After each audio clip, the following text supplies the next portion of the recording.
जय हिंद साथियों। साथियों, ये सही बात है कि भारत में जगह-जगह आप देखेंगे कि यूजीसी विवाद को लेकर काफ़ी ज़्यादा लोग विरोध प्रदर्शन कर रहे हैं। क्या है इसके पीछे का रीज़न, आइए हम समझते हैं। और देखिए, विवाद का जो मेन मुद्दा है, लोग यह मानकर चल रहे हैं विवाद कि यह भेदभाव किया जा रहा है। मतलब ये अगर हम देखें तो हमारा संविधान, जो हमारा आर्टिकल 15 है, जो हमारा मूल अधिकार है, उसमें स्पष्ट लिखा है कि किसी भी सरकारी स्थान पे जन्म स्थान, लिंग और मतलब जातिगत भेदभाव नहीं किया जाएगा। लेकिन जो ये यूजीसी कानून यानी यूनिवर्सिटी ग्रांट कमीशन के द्वारा जो 2026 में अधिनियम जारी किया गया है, इसमें भेदभाव दिख रहा है, जिसके कारण आजकल बहुत ज़्यादा दंगे हो रहे हैं। क्या है ये नियम, आइए हम समझते हैं। देखिए, ये अगर हम अधिनियम की बात करें तो 1956 का अधिनियम है, लेकिन वर्तमान में 2026 में ये संशोधन होकर कुछ इसमें कानून जोड़े गए हैं, जिसके कारण इतना विवाद हो रहा है। तो 2026 का जो कानून है उसमें देखिएगा तो promotion of equity in higher education institute regulation 2026 है, जो कि कहता है, जिसमें मकसद है इसका भेदभाव खत्म करना है, यानी डिस्क्रिमिनेशन को रोकना है। मतलब ये कानून ये कहता है कि हम डिस्क्रिमिनेशन को रोकेंगे, यानी भेदभाव को रोकेंगे। लेकिन लोग यह कानून इसको मांग कर ये चल रहा है कि ये भेदभाव खुद कर रहा है। क्यों कर रहा है, आगे मिलेगा।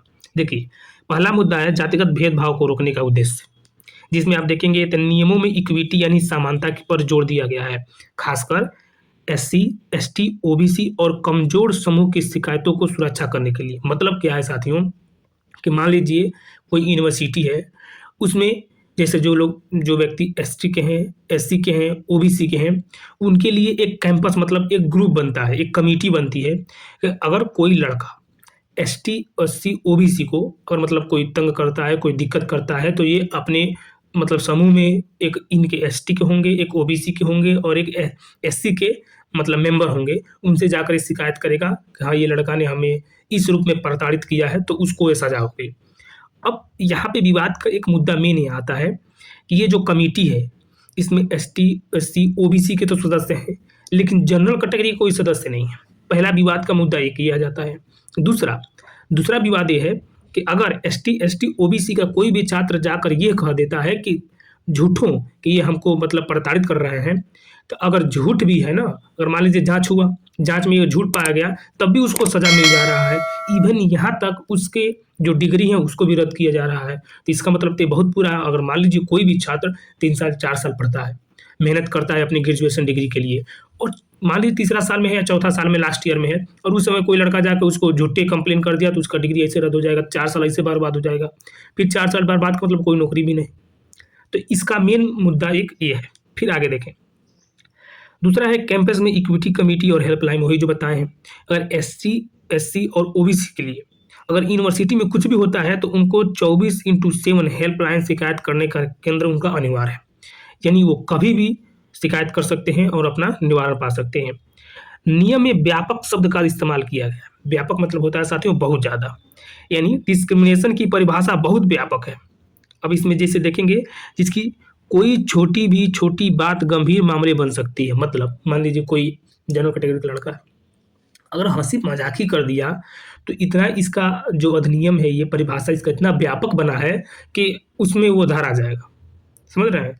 तो मतलब ये कहने का मतलब इसका ये है कि अगर लड़का कोई मजाक ही कर देता है तो उसके लिए वो खतरनाक साबित हो जाएगा। अब देखिए, सबसे बड़ा विरोध का जो कारण है वो जनरल कैटेगरी, जो कि हम आपको बताए हैं। कहता है क्या कि विरोध का सबसे बड़ा कारण ये है कि नियमों में जनरल यूनिवर्सल कैटेगरी मतलब सर्वमान्य कैटेगरी, जिसको बोलते हैं सामान्य कैटेगरी, का प्रतिनिधित्व न होने के खिलाफ शिकायतों में कोई सुरक्षा बाधा। मतलब क्या कहें कि जो कमेटी बनी है उसमें कोई भी कैंडिडेट मतलब मेंबर जनरल कैटेगरी का नहीं है।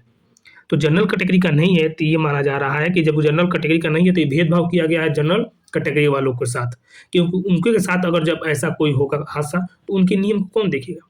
इसलिए साथियों, आजकल हर एक कमेटी में, हर एक ग्रुप में एक महिलाओं का रखना अनिवार्य हो गया है, ताकि महिला की संवेदना को वो महिला समझ सके। समझिए, आगे फिर है, आगे देखेंगे तो पहले ड्राफ्ट में जैसे फर्जी शिकायत पर सजा है का प्रावधान है। जैसे क्या बताएं, अगर फर्जी भी कोई बच्चा शिकायत कर देता है तो उसके लिए प्रावधान है, लेकिन अंतिम नियम में हटा दिया गया। जैसे देखिए, पहले जो नियम था उसमें 1956 में, उसमें फर्जी अगर शिकायत कोई करता था तो उसको मतलब ऐसे माफ़ कर दिया जाता, छोड़िए अभी फर्जी शिकायत है, इससे कुछ नहीं होगा। लेकिन इस समय जो ये 2026 में जो कानून जो संशोधन हुआ है, इसमें इस नियम को हटा दिया गया है और इस नियम को हटाकर वही लगा है कि अगर फर्जी भी होगी, अगर जाँच हुआ अगर फर्जी हुई तब उसको भी दंड किया जाएगा। तो भले कानून फर्जी हो, तो इसका मतलब ये हुआ कि समझ रहे हैं ज़बरदस्ती, कहीं न कहीं फलाना बकही नहीं, ज़बरदस्ती आप कर रहे हैं, बस वही है। इक्विटी के पर विवाद जैसे नियमों में देखेंगे तो आप समूह में गठन में कैंपस पर निगरानी रखने का विरोध आप देखिए एक शिकायत ये है कि एक कैंपस पर निगरानी रखेंगे बराबर, जिससे आप देखेंगे तो सर्वेलेंस यानी छात्रों पर देखेंगे तो नज़र रखने पर उन पे विकास नहीं हो पाएगा। इनका कहने का मतलब ये है उन पे ज़्यादा जैसे इनका मेन मुद्दा ये है कहने का कि ये कमेटी ऐसी है कि जो बराबर छात्रों पर नज़र रखेगी, तो उनका आत्मविश्वास, उनका विकास मतलब नहीं बढ़ पाएगा। इनका ये कहने का मतलब सिंपल है कि अगर कोई भी व्यक्ति किसी पर परमानेंट 24 घंटा निगरानी रखेगा, तो वो अपने आज़ादी से जी नहीं पाएगा। इनका एक मुद्दा का रीज़न ये भी है। दूसरा देखेंगे तो फंडिंग की धमकी बात है। अगर कॉलेज, यूनिवर्सिटी इन नियमों का पालन नहीं करते हैं, मतलब केंद्र का नियम है, पालन नहीं करते हैं, तो उनको यूजीसी जो फंडिंग मिलती है, जो पैसा मिलता है, वो नहीं मिलेगा। और इतना भी हो सकता है कि उनके अधिकार यानी आप देखेंगे तो उनको लाइसेंस का रद्द भी कर दिया जाएगा। उनके लाइसेंस रद्द भी हो जाएँगे, यानी जो यूनिवर्सिटी का मान्यता प्राप्त है, वो भी खत्म हो जाएँगे। प्रदर्शन में देखेंगे तो प्रदर्शन और विरोध का छात्रों संगठन में सामाजिक समूह में कई विश्वविद्यालय प्रदर्शन और रैलियाँ कर रहे हैं। जिस जगह-जगह देखेंगे तो यूनिवर्सिटी भी इसमें शामिल है, छात्र भी शामिल हैं भाई, सब शामिल होंगे, यूनिवर्सिटी तो हो नहीं सकता। राजनीतिक और कानून विवाद की बात करें, देखिए कुछ नेताओं और समूहों का नियम के में उच्च जातियों के खिलाफ भेदभाव है, जो हम आपको शुरू में बताए हैं। कुछ लोग ये कहते हैं कि ये उच्च जातियों के साथ यानी समान कैटेगरी के साथ भेदभाव है। सुप्रीम कोर्ट ने भी याचिका दाखिल किया है, तो सुप्रीम कोर्ट अपना निर्णय देगी, तो जानते हैं सुप्रीम कोर्ट तो दादा है, वो जो ऐसा निर्णय देगी वो सर्वमान्य होगा। लेकिन सरकार का क्या कहना है, ये भी हम देख लेते हैं। सरकार ये कहती है, शिक्षा मंत्री का कहना है कि नियम ये है कि समान अवसर और सुरक्षा का माहौल बनाना है, जिसका मिसयूज नहीं होना चाहिए। सरकार ये कहती है कि हम समान अवसर और सुरक्षा का माहौल बनाने का प्रयास कर रहे हैं। अब हम आसान शब्दों में अगर एक हम समरी इसको देखें तो बस यही है, सरकार इन नियमों को भेदभाव रोकने का, समानता बढ़ाने के लिए ला रही है, सरकार का ये कहना है। लेकिन जो विरोधी प्रदर्शन है उनका कहना है, लेकिन विरोध करने वाले का कहना है कि नियम बहुत खुले हैं, गलत शिकायत का डर है और जनरल कैटेगरी के छात्रों के साथ ये अनुचित दबाव बढ़ने का भी संकेत है, यानी उन पे अनुचित दबाव भी बढ़ सकता है कि झूठे में जो SC, ST, OBC के लड़के हैं झूठे आरोप लगा सकते हैं कि ये हमारे साथ भेदभाव किए।